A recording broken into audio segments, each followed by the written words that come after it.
Hi, welcome to another episode of Hot Takes.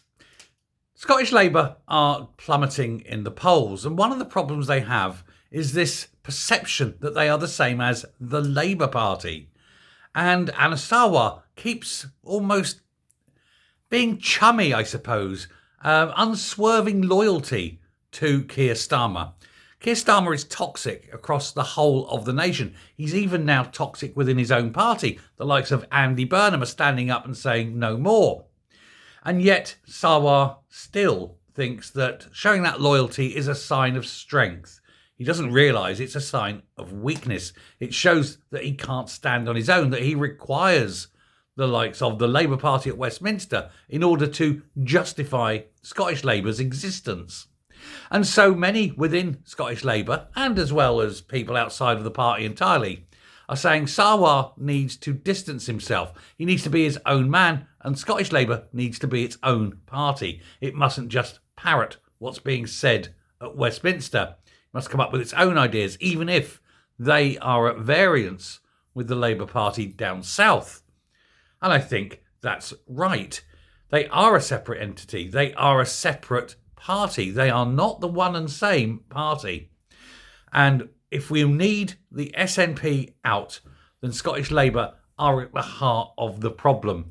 They've got to pick themselves up and they've got to do something to help pull votes away from the SNP, regardless of where it is.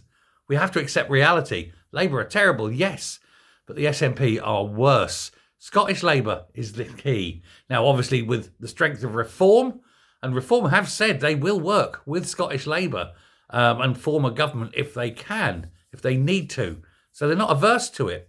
And so all parties need really to, pull together, put country above party and defeat the SNP at all costs. Then afterwards you can work out how Scotland can be run, but make sure it's not run by the SNP. Now, with this freefall in the polls, Sarwar must see it. He must be aware that something needs to change.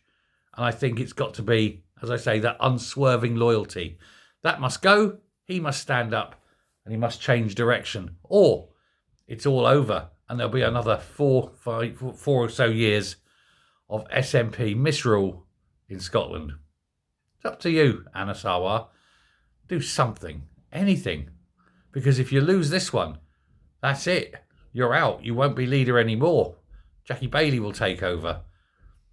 She's getting a bit too long in the tooth to last many more elections, I think. This is it. Do it. Thanks very much. Bye.